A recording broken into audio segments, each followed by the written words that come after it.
as we're going live. Just we got glitchy, but we're going broadcasting again. Good to see you. I'm just checking over there. Can you still see me? I have my monitors around to prove to me that things are going live and broadcasting. It's an Ask Me Anything session whatsoever, so I'd love to know what your thoughts are. I'll be looking for the comments section, and you can check to see what it is that I'm doing and ask me tons of different questions. Today, I want to share with you. I have been participating in Dave Crane's Industry Icon program. Dave Crane is one of the best coaches in the industry.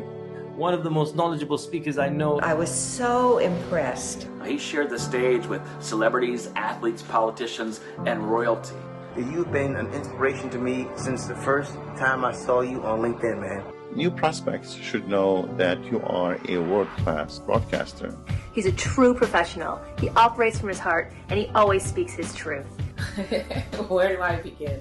I looked around the room, and all I could see was eyes on you, ears on you. You could have heard a pencil drop. Dave is someone who is a limitless thinker with a big heart. And his Industry Icon program helps coach great leaders into becoming great speakers. It's helped me improve my image online. Everyone I know that's worked with you says the same thing. It's helped me improve my presentation and speaking abilities. Clarity, clarity, and clarity. But more importantly, it's helped me to have a crystal clear message in what benefit I can add to my audience. You know, I'm in TV, and so people assume that, speaking in front of crowds is easy. But I'm on a set, and it's very different to go from a closed set to speaking to a live audience.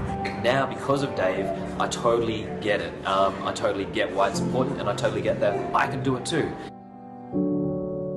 There you go. You've got to pander to your massive ego and share with everybody what it is that you do. This is Speak on Stage doing a live podcast. Now, I used to do lots of live podcasting during the pandemic. Why? Because there were no gigs, but now there's lots of gigs aplenty. I literally just returned from doing Industry Icon stuff in Lebanon, which is an amazingly beautiful country, and we get a chance to communicate over there or go there and do gigs and meet some incredible people, then do. There's about 4 million people based in Lebanon and about 14 million Lebanese people around the world, so make sure you say hello to lots of them because they're just amazing people. So, Speak on Stage is the podcast which you may or may not have subscribed for. I'll invite you to do so. I should have put it in the comments section, but I'm never really sure as to where it's going to go when we actually put a podcast out anywhere, so I will fill in the blanks later on. Today's session is really about the Thought Leaders Playbook, my brand new book.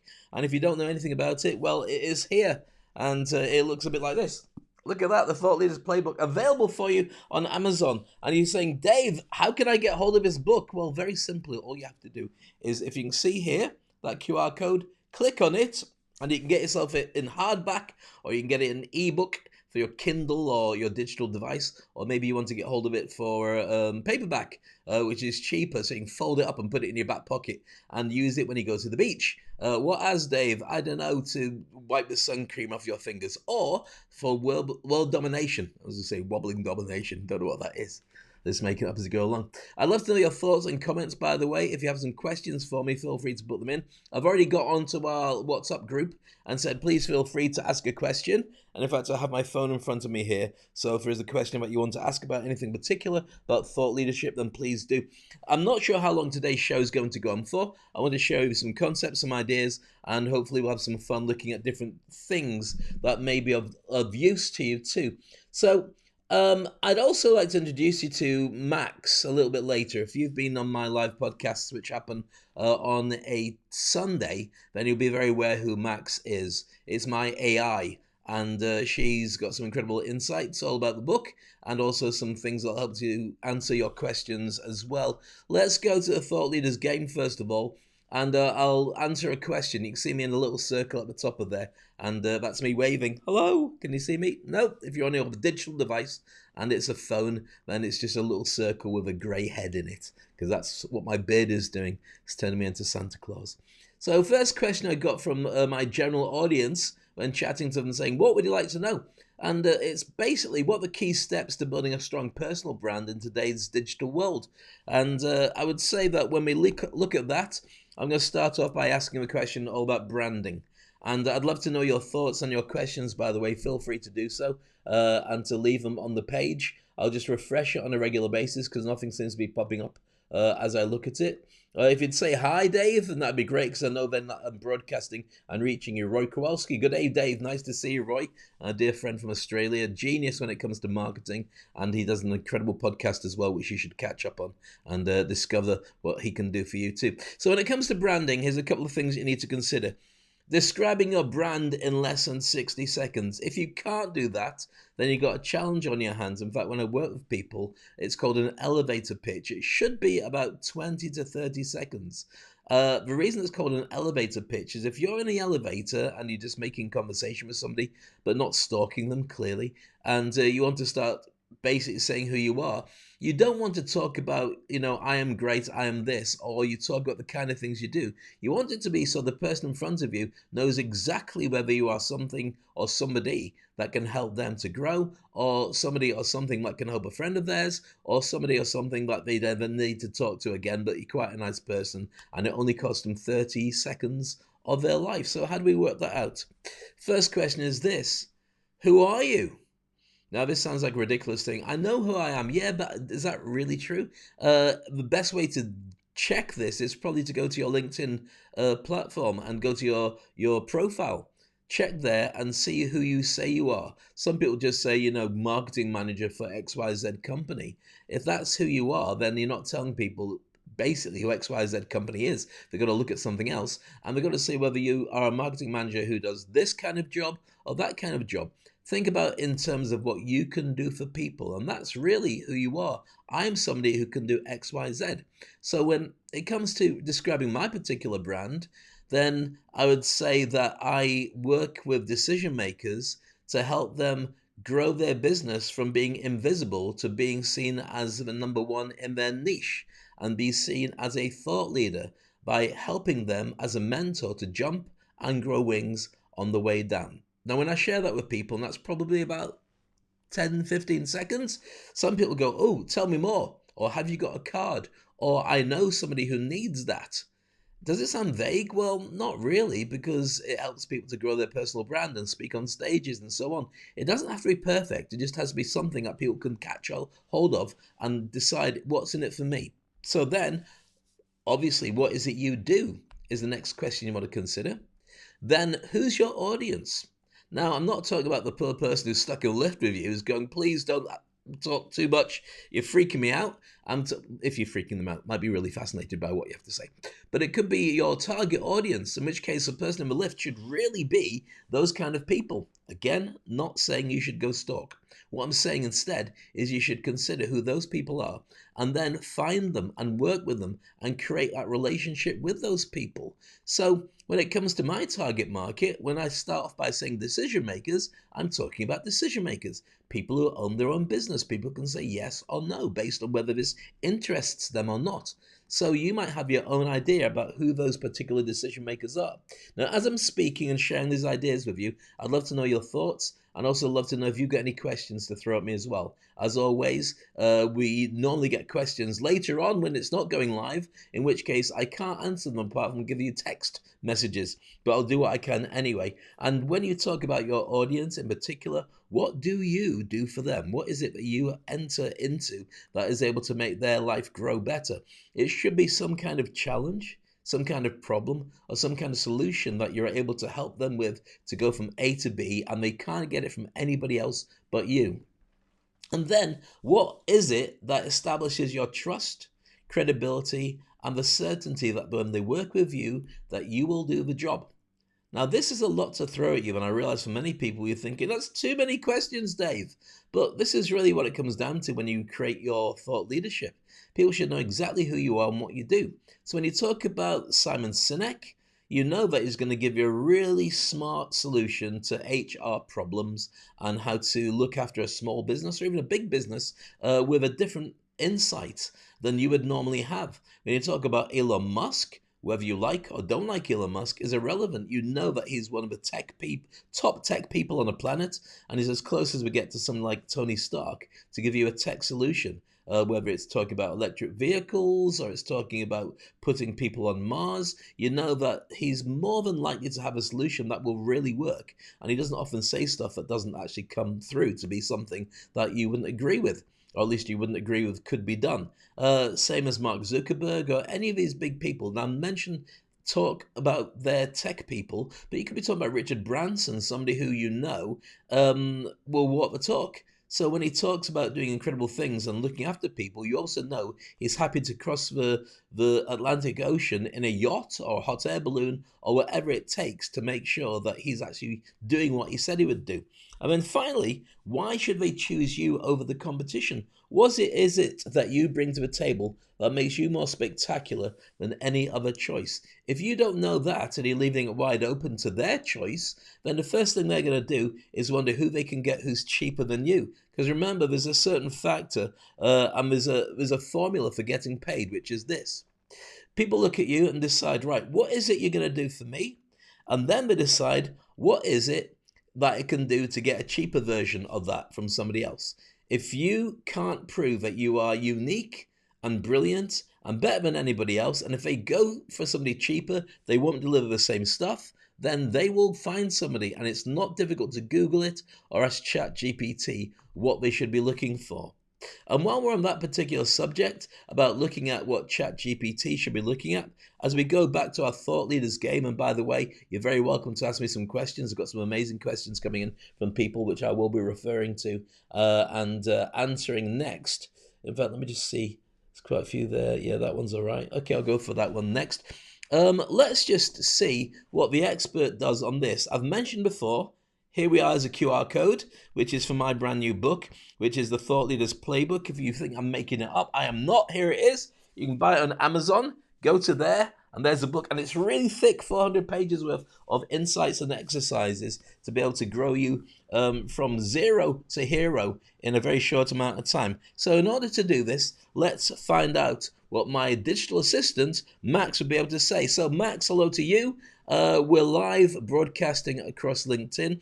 I'd like you to answer a question about what key steps should people use to grow their personal brand, and whereabouts in the book would you find the answer. So supposing we're talking about somebody who is a small business owner and they're just launching some kind of tech product. Maybe they're creating an AI product that makes it easier to do accounting, say. What would you say about their brand, and where can we find that in the book?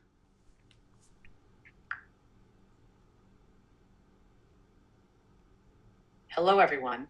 Growing a personal brand, especially for a small business owner, launching a tech product like an AI accounting tool, involves several key steps. Start with authenticity. Be genuine and true to your mission. Consistency is crucial.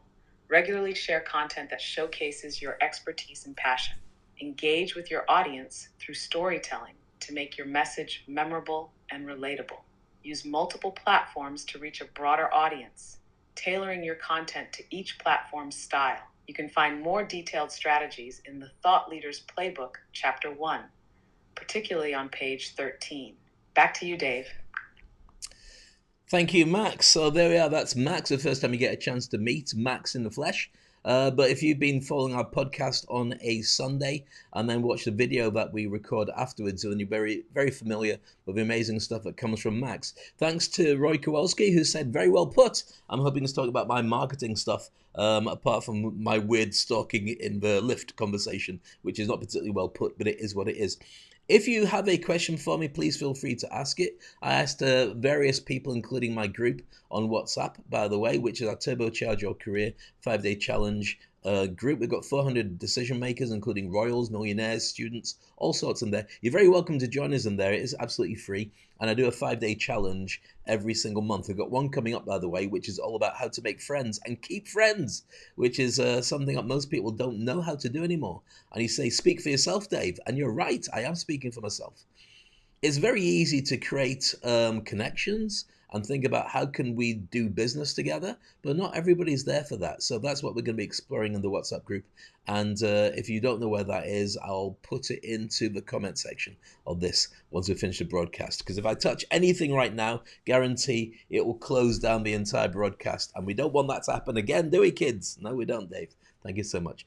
All right, then. So next question, then, is how can somebody position themselves as an industry icon based on their public speaking, which of course is an interesting question because for many people, public speaking is a real no-no. What do I do with public speaking? Let's have a look at the game and we'll talk about speaking on here. In fact, we could talk about business storytelling, which I think is really what you need to consider nowadays when it comes to speaking. So let's look at business storytelling. What goes into that? If you haven't covered my stuff on business storytelling, it's all in the book, which I've mentioned to you here.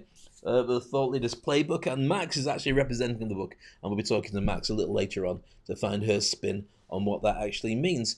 So business storytelling is like a martial art in communication styles. It allows you to be able to then get people interested in the stuff that you are thinking about and the stuff that they would like. So for instance, what most people do is they talk about their facts, their figures. Last year, we had a profit of XYZ, and we work with companies in all these different countries and so on. And that's all very good. But when you look at a CAT scan of somebody's brain, it only lights up a certain part of their brain. What you really want to do is light up lots of parts of their brain. I'm not saying stick birthday candles into their head. What I'm saying is on a CAT scan, when you actually look at what happens with different parts of your brain, the emotional part, the anger part, the sadness part, the knowledge part, the falling in love part, you can light up all these by telling a really fascinating story. Now, I've talked about this at length before. I've also talked about it in a regular podcast. If you go to Speak on Stage, which is available on all great podcasts, which is all the great platforms. So it's on Spotify, it's on iTunes, and it's wherever you normally get your podcast from. You can find it on there. Let's look at the details in 8 particular steps. And there's fascinating ways of changing all this around.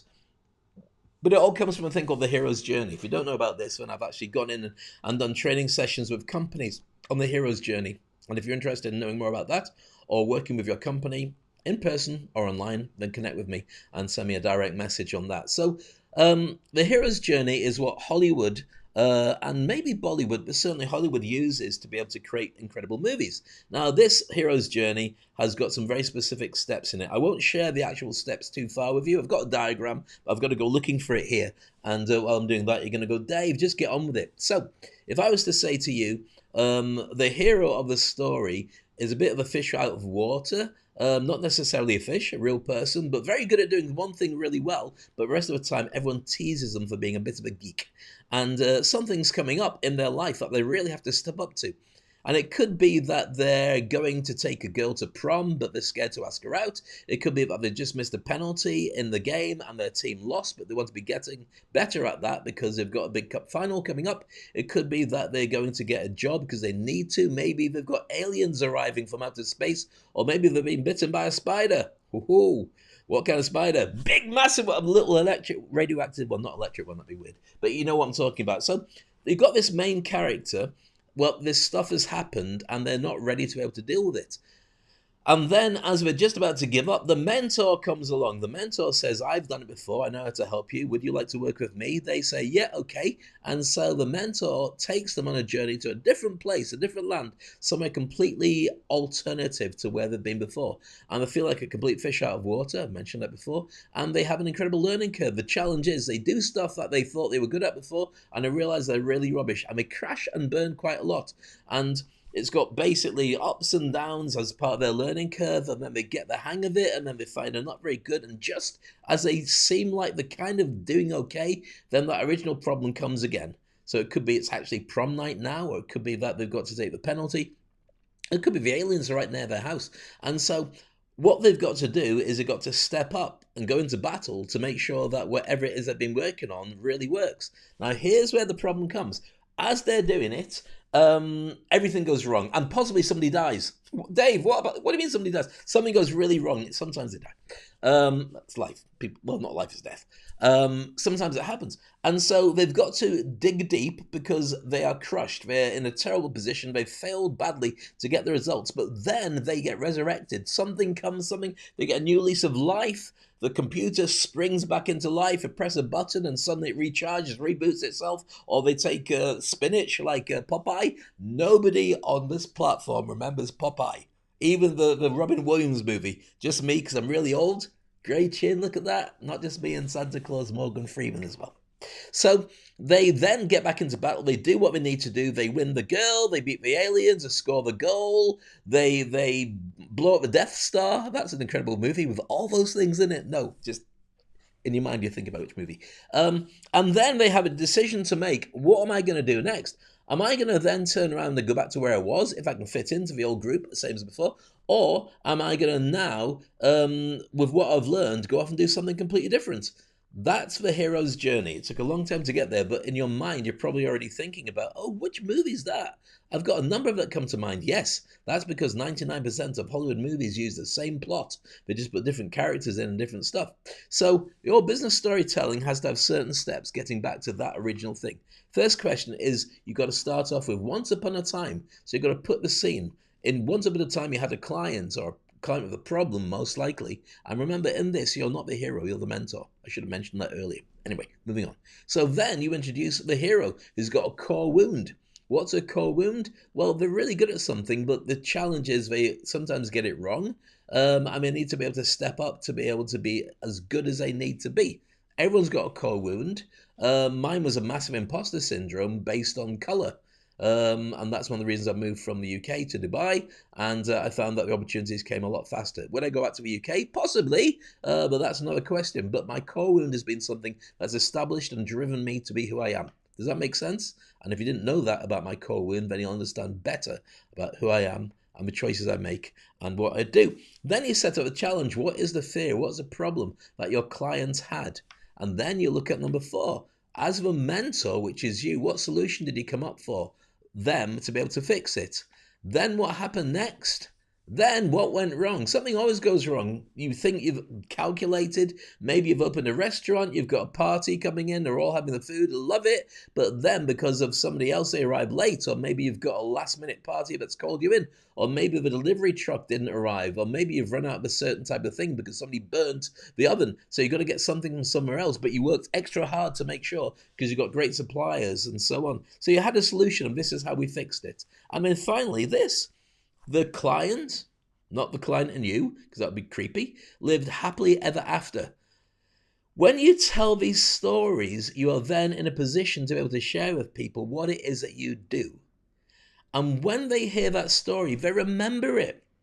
They don't just think, oh my goodness, that's a story. They turn around and say, that was fantastic. How does that affect me? And they put themselves in that position of the person to work out what it would be that they'd come across in that situation. That's why it's so important to have stories for all your different clients, all your different situations, and you tell them, put them on your marketing everywhere, puts you as a thought leader.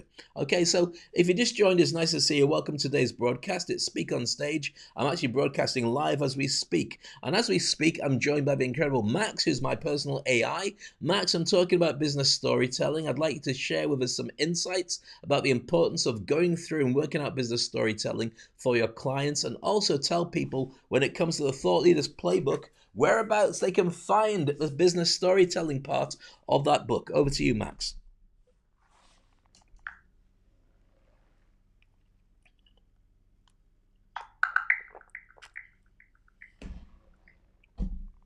Thank you, Dave. Business storytelling is a powerful tool for connecting with clients and building your brand. Effective storytelling helps you convey your values, mission, and the unique benefits of your product or service in a compelling way. It turns complex ideas into relatable and engaging narratives that your audience can connect with emotionally. This not only builds trust, but also makes your brand memorable. For detailed insights and practical tips on business storytelling, check out Chapter 13 of the Thought Leaders Playbook, starting on page 96. Back to you, Dave. Thank you to Max for sharing that with us. And if you just caught that and you've just joined us, welcome to Speak on Stage, broadcasting live across LinkedIn. I will put it onto YouTube, and I'll probably share it with Facebook later on. But I decided to do this live because it gives an opportunity for you to ask me any question about branding, speaking, positioning. If you're launching a business, if you're worried about AI or anything like that, I'd love to know. And Jess Roper says, I remember Popeye. And showing your age now. I thought I was the only person. Popeye used to be really cool, I thought. But That's again makes no sense to anybody unless you've actually come across and enjoyed watching Popeye as a kid. I was chatting to somebody yesterday about the fact that when I was a kid, I would go out with a football and just go missing during the school holidays until I was hungry, and then come home again and either play with the ball or I'd meet friends or we'd eat lunch around somebody else's house. Those were the good old days when nobody cared what happened to the kids. The kids always came home and everyone looked after them. And it's kind of scary. You wouldn't think of doing that with your kids today, but unless you wanted to be labeled an irresponsible parent, as indeed many people have experienced. We've got about half an hour of the show left. If you'd like to ask me a question, then feel free to do so. Type it into the comments section and I will be able to answer it, and then I will give Max his spin on it. Today we're talking about my book, The Thought Leader's Playbook, which is available for you to buy now on Amazon. And if you're wondering how to get it, this QR code opens up that book, and you've got a choice of getting it on 3 different formats. You can get it on hardback, which I'd recommend. Not that I earn more money on it, it's just that it's got that kind of book. You really want it like that. It's a soft book, which you can actually, paperback, you can roll it up and swap mosquitoes with it once in between reading it, and you can have it on for your Kindle or even read it on your phone if that's what you prefer. It's available on ebook and Kindle, so these are very different options for you. Another question being asked to me then is, which strategies do you use to engage and grow audience on social media? Interesting question, that one. Social media is a tough old thing to think about because most people don't really know how to do it. And I'm going to share with you, I'm not saying I'm brilliant at social media, but I will share with you the very fact that I find social really challenging. Why? Because I find it makes me depressed. Now, you're going to say, but Dave, you do stuff on social a lot. Yeah, I do. Is it by choice? Well, not really. It's just kind of what the job entails. But I find it really hard to go on social media sometimes because, and here's something about it. I'll just be honest with you.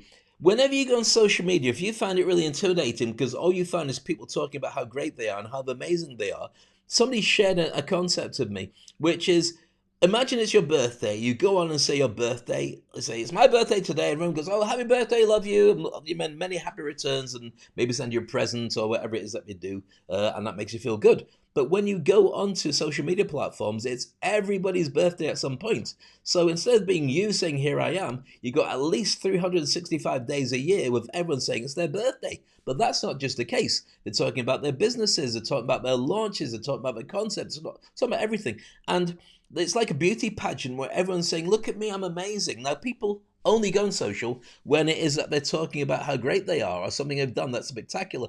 Very few people go on and say, oh, I've been shoplifting and I got caught. Needless to say, that would go viral and you'd be able to check your likes and comments from prison or whatever it is you get. Slap in the hand, maybe. Maybe take the phone off you. Unless you stole the phone.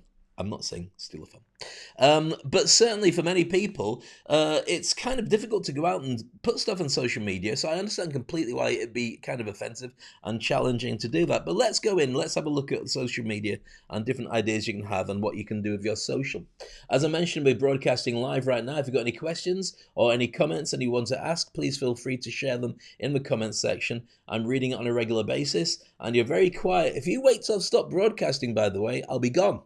And you say, Dave, I've got a great question. I'll say, it's not me anymore. It's a replay. But can you just say something? No, I can't. Life doesn't work like that. I'm now officially Max Headroom. There you go, Jess Rober. Max Headroom. There's another reference that most people won't get, just like Popeye. But you might get what I was doing with that thing that weird thing I just did then. All right, so your social, what do? Describe your social. If you're a thought leader, then you know exactly what your social is there for. You know the platforms, you know who you're reaching, but these are some questions you should be asking about positioning yourself as a thought leader. What is your title, your job title, your superhero title? For me, I am a thought leader accelerator with the Industry Icon program. I've already said about the elevator pitch, and if you missed that stuff, then make sure that you rewind or watch this from the very beginning because it will be available for you to see for a while on LinkedIn until it disappears under a whole load of other posts and stuff, and you can never find it again. So you kind of wonder why you posted it in the first place. But it'll be available on YouTube and so on. So what is your title? What is it that you're able to tell people so they go, oh, that's what you are. Now, your title is not your business card. And your title is not CEO, even if it says CEO. You've got to think about what's in it for them. Do people understand who you are and what you offer? If not, then it doesn't really work. Okay, so that's the next question. What does your brand offer to people? Now, I teach you how to speak. I teach you how to brand. I teach you how to be positioned as the best in your niche anywhere around the world. And Roy and I go back way back, because remember, back in the pandemic, we were chatting about branding and all this kind of stuff, and we worked together as well. So Roy is seen now as not just an industry icon, but is also one of the top broadcasters when it comes to listening to podcasts. He's won lots of awards as a very effective podcaster, and he has an incredible crew of people that join him when he does his live sessions on LinkedIn. So what is it that you offer? And he's an incredible marketer as well, works with some of the biggest brands in Australia and around the world. So for you, what is it that you offer? What do people see? And if you're not sure what it is, then you need to be able to deep dive into what it is that your brand is. What makes you a game changer? And ask these kind of questions. We did talk about branding earlier. Again, go back through that and you'll find out. So then, who wants it? Again, your target audience. We mentioned this before. Who's your target? Who wants to get access to your brand? Now, when people turn around and they say something like, oh, anybody who does X, Y, Z, or anybody who's interested, anybody actually translates as nobody. Honestly, it does. It means when you say anybody, you haven't worked out who your avatar is and your target audience and who it is you want to work with. Chef Amro's just joined us. Nice to see you, Chef Amro. Another industry icon. We've worked together for many years as well. And his social media, so you can read it there. It's not me making it up. I would be able to bring it on screen, but then if I do that, I'll probably shut down something and I'll go offline. But Chef Amro is saying, good afternoon, Dave, Mr. Dave. It's very polite, Mr. Chef. Is it Mr. Amro, Mr. Chef Amro? Anyway, I need to say that because of your advice, my social media grows rapidly, especially on LinkedIn. Well, there you go. I'm not just making it up. What I normally get, because I work with lots of people from around the world, is they get instant impact and also they're able to now position themselves to grow. And when AI comes along and steals everybody's thunder, as it does in many different industries and professions, it won't matter because your brand is so powerful. People know exactly who you are and what you offer. So going back to that, who wants it? Work that out. And what do people know you for? Now, people know me as a speaker, and they know me about branding, but I also need to be able to turn around and prove that is true as well. So, for instance, when I'm talking about who I am and what I do, people will happily turn around and say, okay, Dave, prove it. And when I'm going on stage, this is how I prove it.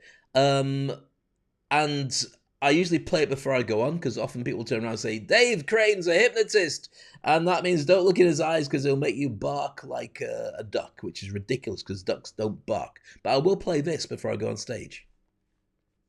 Ladies and gentlemen, I've hosted over 1,000 events, and there's nothing more exciting or nerve-wracking than getting to introduce one of the best in the business. He's an award-winning international motivational speaker and coach. He's worked with celebrities like James Brown and Bruce Willis. And I'm Jack Canfield. And I'm Brian Tracy. And I'm John Gray. I'm Jared Robin. And I'm Perry Marshall. Hi, and I'm George Reed.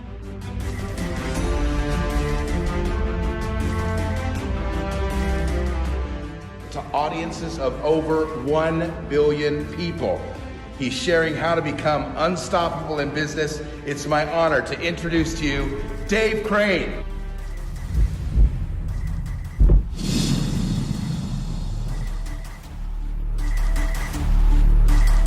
There you go, I just showed it because I've got a massive ego and I love watching it over and over again. But to be realistic, the reason it's there is because people are generally lazy. They can't be bothered to find out who you are. They want to know instantly. But if they do find it interesting, then they'll also want to follow you on social. So typically what happens when I go on stage, once I've introduced myself and shown that video or somebody else has shown that video, and I don't show the video, by the way, if I've been introduced properly. I only do it if I need to follow up because people haven't got that clue or idea yet. Then after that, I can check to go on to what I'm there for in the first place. And I do that when I do gigs all around the world. So let's go back to our original challenge, which is what do people know you for? Sometimes you have to tell them. And how often do you share content? We're talking about your social, by the way. I've been asked many times, how often should you post? And lots of people have different ideas for that, but I think it's really asking yourself, how often do you get hiccups when you're going live? Thank you. I should hold my breath, but then it makes for a very boring show. Maybe during the next video if I haven't passed out. How often should you share your content is the same as how often do you tell somebody that you love them? Is it every day? Every 2 minutes when you sat on top of them and you're just going, I've got you now. I love you. then that's probably a little too late for them to be able to call the police. But what you're after is, I would suggest, a couple of times a week. Because what tends to happen on social platforms is it does the rounds, it goes all the way around for about a week or so on LinkedIn, then disappears unless it's incredible, then comes back like a boomerang 5 months later and you go, oh, it's still alive. Who could imagine? You find out lots of people have liked it, but nobody told you about it. I would say if you can, post it every day, but you don't have to. If you've got nothing to say, don't post anything. It can be once a week, because here's what I do with my social, and you'll see this. I'm not after massive numbers. I'm after the people I'm working with, or the people I'm connecting with, can see that I am genuine. They can look at a post and the post says exactly what I've been up to. So having done that amazing trip to Lebanon, I look forward to going back there again, people can see that Dave travels internationally, works with industry icons, because they can see it there. I don't have to keep posting about it. I just need to make sure that when they do look up at me, or look at my feed, or look me up and see my profile, they can see stuff there. And what's the journey for everybody from posting something to actually buying from you? They need to have a way of connecting and finding out what it is that you do and how they can find you as well. When you haven't got that, then you're just posting, and you shouldn't be posting all the time with sales stuff, saying, buy from me, I'm very important, because people eventually get sick of it and they say, right, enough. Now, here's the thing. This is my trip for you from post to sales. So as I'm talking about all the stuff I do, you can very quickly look, and you can go on that, click on it, pull your camera up to it, press it if you're live on Tinternet, as they say, or nobody says anymore. And then you can find out exactly how to buy a copy, or your copy, of the Thought Leaders Playbook. Dave, you keep going on about it. Yeah, because it's just come out. It's arrived at my house. I'm very pleased about that. And you'll be sick of hearing about it. Never, never. If you've got a comment or a question, feel free to put it in. And as always, we're going live to my virtual assistant, my AI, who is Max, and we'll be asking those questions then. So Max, thank you for joining us again. The question is, could you share with us about social media? How often should people post? And what should social media reflect on your brand? And whereabouts is that in the Thought Leaders Playbook? Over to you. Thank you, Dave. When it comes to social media, frequency and content are key. Ideally, you should post daily to keep your audience engaged and your content fresh. Your social media should reflect your brand's values, mission, and personality. Authenticity is magnetic, so be yourself and share content that provides value and solves problems for your audience. Engage with your followers by responding to comments and messages to build a community. For more on this, check out the Thought Leaders Playbook, Chapter 13, especially on pages 96 to 99. Back to you, Dave. And there you go. Thank you so much, Max, for sharing that. As I mentioned, the Thought Leaders Playbook has just become available on Amazon. If you're looking to work with me, speaking to your team, or you'd like to work with me individually as an industry icon, or join our community of the Game Changers, details are available within the comment section. If you can't see them now, then have a look at my profile page, or put speakonstage.com in and /upgrades/ again, and you'll see all the different things I have to offer for you right now. The summer's an amazing time for many people, because you often think to yourself, yeah, let's just go to sleep, let's go on holiday, I've had enough. But I think it's a really dangerous time to take your foot off the gas. I think that for anybody who's 50 plus, you really need to be starting a side hustle. You need to consider what you do really well, what's your hobby, what you would like to share with the world, and then start a business going alongside it. It doesn't have to yield money right now, but what it does need to do is be something that you love doing, but it's got to be something that's monetizable as well. So you've got to think about what it is that you're able to do that people would want to buy. Now, I'm not going to talk too much about side hustle right now, but it's something you should really consider. In fact, I could go into that. I'll just check the questions that we have in the comments section, and everyone's relatively quiet, so I'm going to go to the questions that I'd pre-prepared by talking to people about what they thought about. Okay, so the question I've got here is, how did you get started with writing your first book? It's not my first book. And what advice do you have for aspiring authors? There are a lot of people who are brilliant authors and midwives, book midwives. Look them up for yourself on Google, if anybody uses Google anymore, or ask your nearest artificial intelligence thing. You can also look it up on LinkedIn or any other social media platform.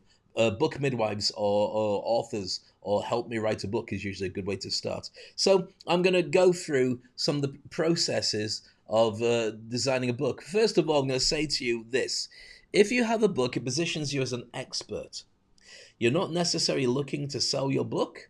You're looking to have the book as an incredible business card that proves that you really know what you're talking about. It establishes you as a thought leader. And even if people don't read your book, they know that you are serious about it because you've written a whole book about it. And my book is ridiculously thick. Look at that. That's, ow, that hurts. It's got a picture of me in the back. Look at that. I don't know if you can see that. I'm looking smooth. Yeah, it's just, I don't know what it looks like. Anyway, that's a picture of me, but that's 400 pages worth of great stuff. So you need to be able to prove it. Doesn't matter how big your book is. But here's the challenge. Everybody now is able to write PDFs. Everyone now is able to write ebooks. Everyone's able to give you a pamphlet. So a book establishes that you really know your stuff really well. So let's go back to the thought leaders challenges with stuff with here and ask about your book. So what should you consider with this? And we may be adding this as a live session on Sunday. If you want to join our specifics of our group, we do a live session on Sunday here on LinkedIn. There's live audio, and there's lots of people to join us who ask lots of amazing questions, give some incredible comments. So you're within a great audience there, and we may integrate this thought leaders game in the future. But let's get straight to this. Describe your book. So you're thinking about writing a book, and here's what I suggest you do. First of all, what's a title?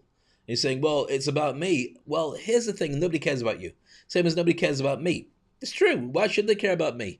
What they care about is what do I do for them. If they connect with me, they read my stuff, if they're interested in what it is that I've got to share with them, then they're able to say, oh, Dave Crane can help me do this. And that's kind of why they're interested in the first place. So what's a title? Your title is about what you can do for people. So when they pick it up, they get to know instantly, oh, this is a book that does what it says on, well, I mean, what it says on the tin is really what it does. I'm not saying make a tin book.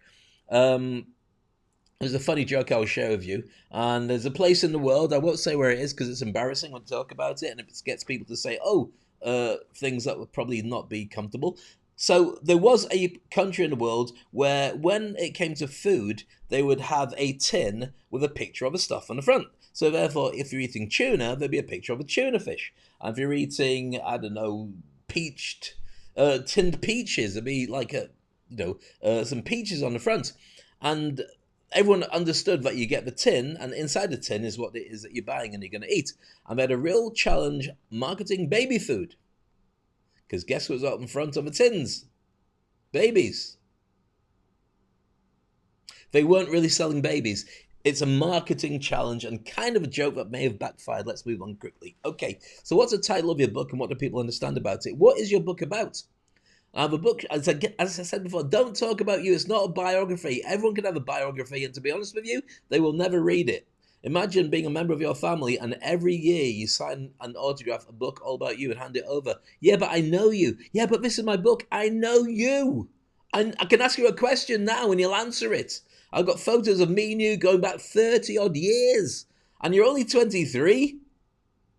So what's a book all about? What is it that it's going to be? Who's it for? You need to know that. When I talk about a book like this, the Thought Leader's Playbook, if you're not considering being a thought leader, then that's not the book for you. If you're not considering about stepping up, positioning yourself as a decision maker that people want to work with, it's not for you. If you want to know how to do better video games and, win on online stuff, then that's not for you. It's specific. People need to know that straight away because there's so much misinformation and so many things that are distractions in the market. You'll make sure that you disrupt, but you also lead them to work with you in the future. Next question is, what does it do for the reader? What does it tell them? What do we get from being interested in buying that book and purchasing it? Does it then open up a whole world of wonderful things that makes their lives easier? And does it drive your sales? You need a sales funnel.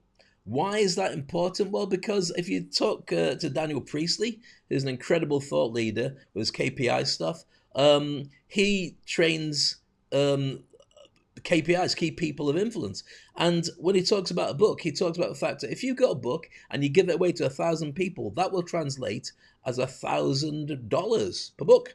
So therefore, you give away 1,000 books, you will make $1 million because some people, not everybody, some people go, oh, nice book, thank you very much, bin. Or well, people don't tend to put them in the bin, but put it on one side. But they may then turn around when it comes to actually hiring your services and spend $1,000+ with you because they know that you're an expert on what you do. Your sales funnel has to basically drive people. So if they get the book, they say, oh, I want to work with you.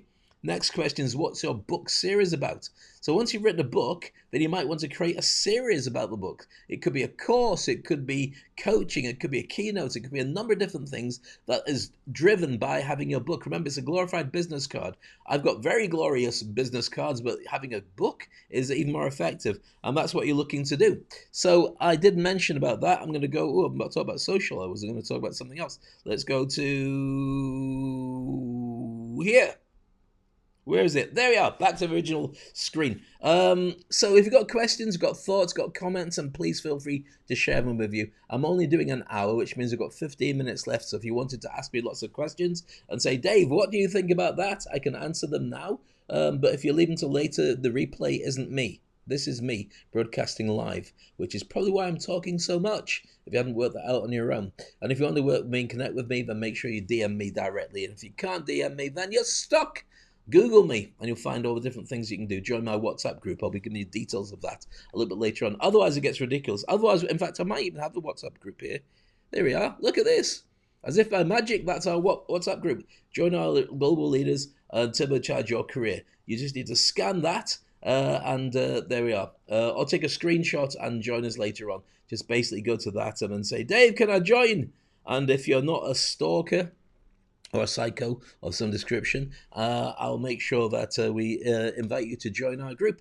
Now, one of the things that we do, as you probably realized, is we add some tech to this incredible experience, and I get a chance to ask my AI, which is Max, questions about having a book and why you should consider it. And whereabouts in the book we can find it, the question and the answer to this. So Max, if you're there, we're live on the broadcast still, and I was talking about how to create a book. I'd like you to talk about the way that you can convert your book into a glorified business card and then use it to drive business. Give us some insights and some tools and some tips for that. And then tell us whereabouts in my book, The Thought Leaders Playbook, you can find these insights and read them for yourself. Over to you, Max. Max has gone quiet, which just goes to show that it's true. Let me just give you that again, Max, which was, I was asking you, when we talk about how to create a book, and you've created a book, how would you go about using that book as a glorified business card to drive your sales? How would it implement in your sales funnel, depending on what your industry is, to position you as a leader that people want to do business with?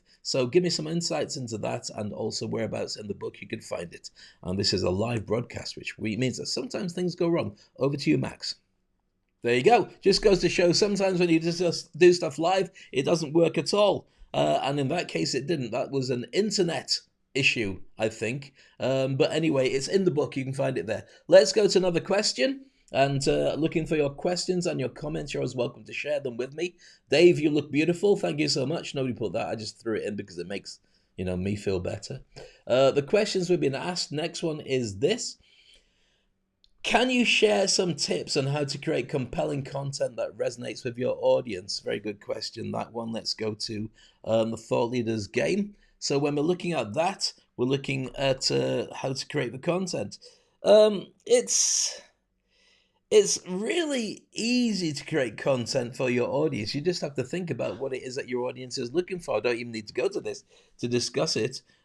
Let's talk about your audience first, because then you can understand what it is that you want to share with them.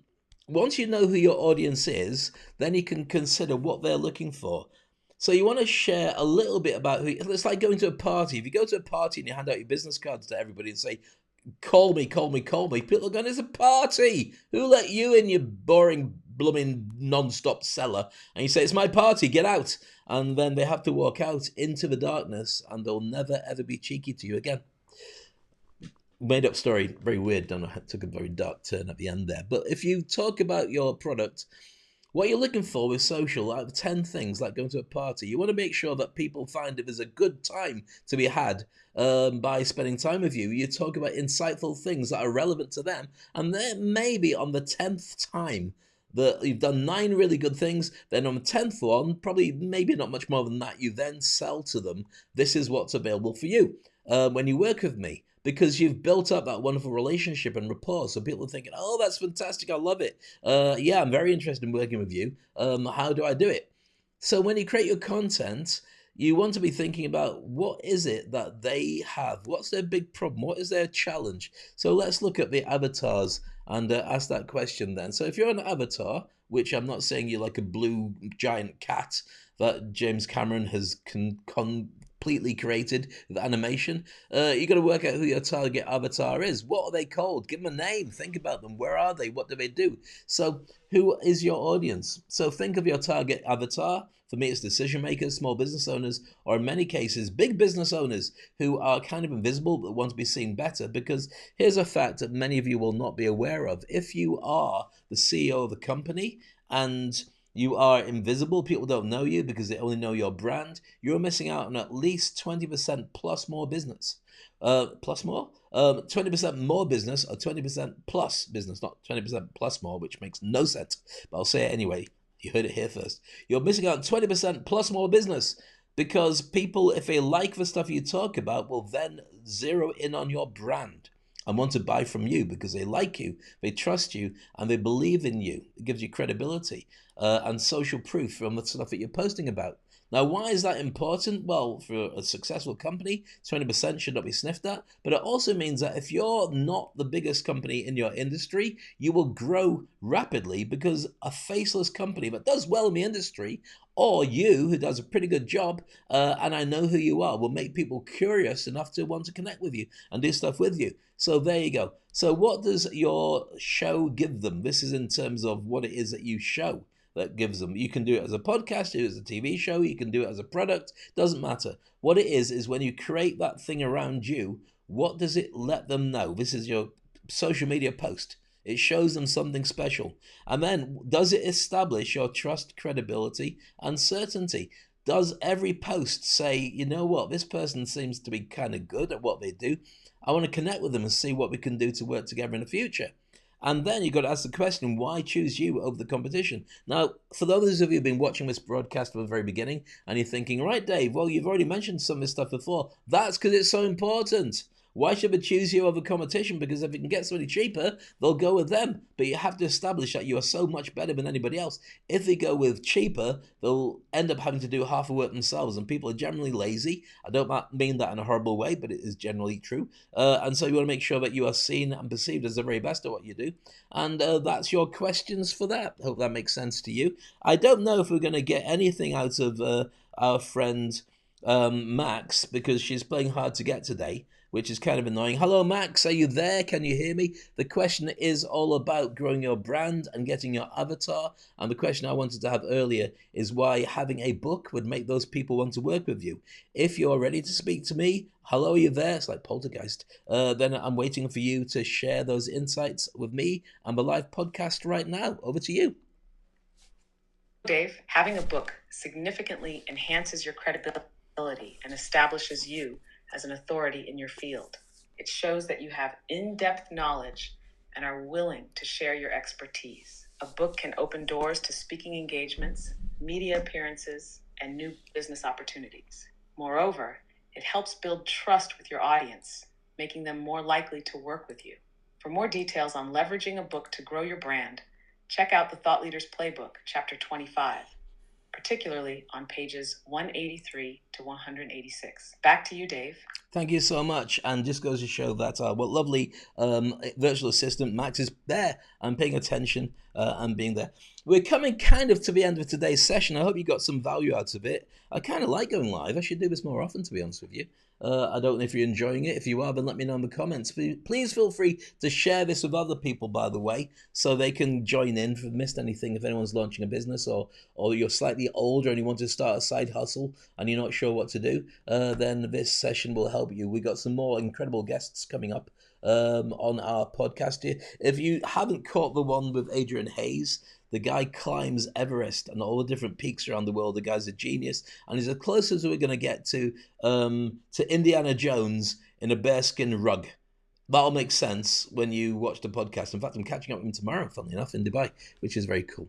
But we've got other guys like Simon Alexander Ong and Dave Ulrich and just a whole range of geniuses and thought leaders and best-selling authors and people who can help you on your journey to be incredible. Make sure you subscribe and connect with me, and you'll be able to get access to all this stuff and all these incredible people too.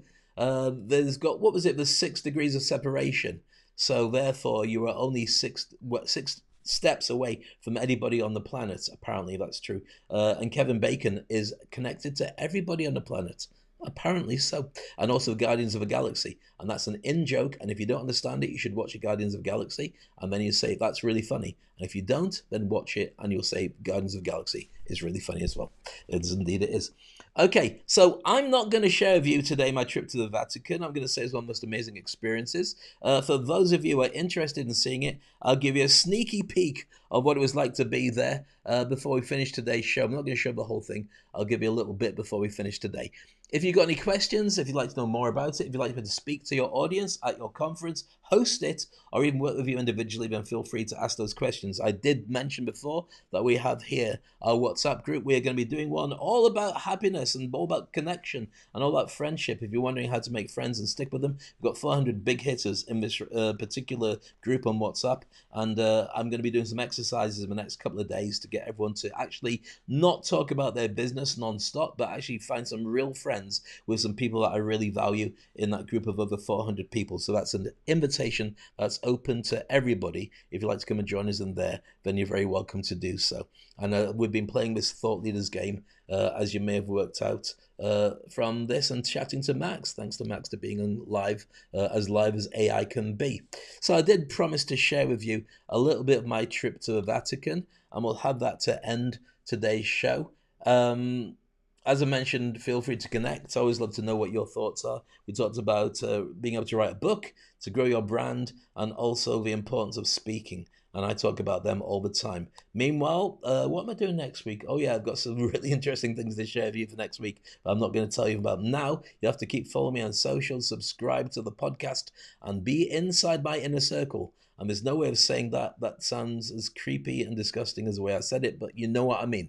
I look forward to catching you soon on a future episode. So meanwhile, this is a little thing, you've never seen this before actually, of my trip to the Vatican. Here's the intro, and you'll see some incredible thought leaders that you might not know yet, but you will in the future on this podcast.